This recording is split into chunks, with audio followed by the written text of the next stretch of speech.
La cellule nerveuse ne pouvait pas se diviser après la naissance.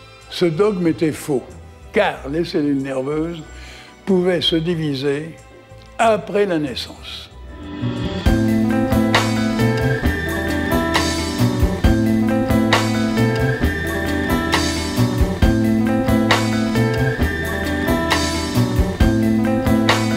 On a proposé un autre schéma de fonctionnement qui était le bon.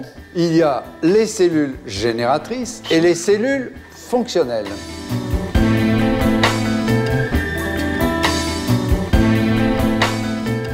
Il suffit de contrôler cette hypophyse pour enrayer les pathologies en aval.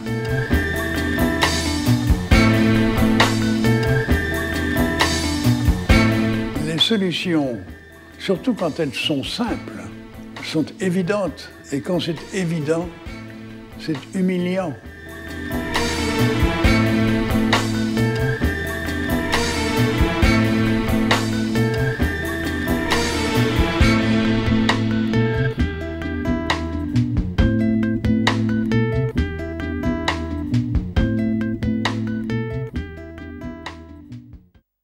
Il y a quelque chose qui me paraît extrêmement important, c'est la méthode de Gernez.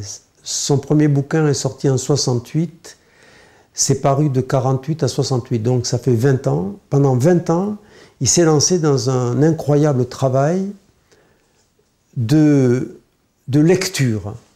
Ça a été un grand lecteur. Il a lu la littérature médicale et il a cherché dans la littérature médicale ce que les gens avaient raté. En d'autres termes, ce que les gens voyaient sans voir. C'est-à-dire que les gens disaient des choses dans la littérature médicale, comme cet observateur des cellules souches qui avait bien vu qu'une cellule se divisait en deux cellules, une seule étant capable de se diviser et l'autre n'étant pas capable.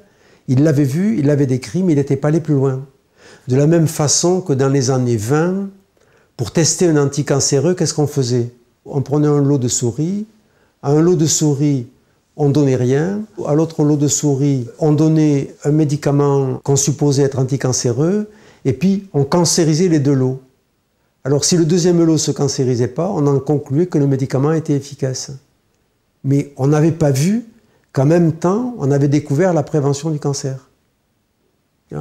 Et donc, Gernez a fait une lecture comme ça, encyclopédique, de la littérature médicale, et il a cherché dans les textes ce que les gens disaient sans le voir, ce qu'ils voyaient sans voir. C'est pas simplement en accumulant des faits sur la paillasse dans le laboratoire, c'est après en voyant comment on peut lire ces faits, comment on peut les lire en association avec d'autres faits, et comment on peut réinterpréter d'autres faits à partir de cela, etc. Bref, faire une fantastique synthèse, et c'est ça le génie de Gernez. Il me semble qu'il faut en venir à l'apport central d'André Gernez, qui est le concept de cellules souches. On en parle tous les jours dans les journaux, ça donne lieu à des controverses parfois saignantes. Tout le monde se mêle de l'affaire, en particulier les églises, le président américain, le Vatican, etc. Le débat porte sur la différence entre les cellules souches adultes et les cellules souches embryonnaires. Tous les jours, on trouve de nouvelles cellules souches dans des nouveaux organes. Bref, on a trouvé l'Eldorado. Les cellules souches, c'est l'Eldorado de la médecine moderne.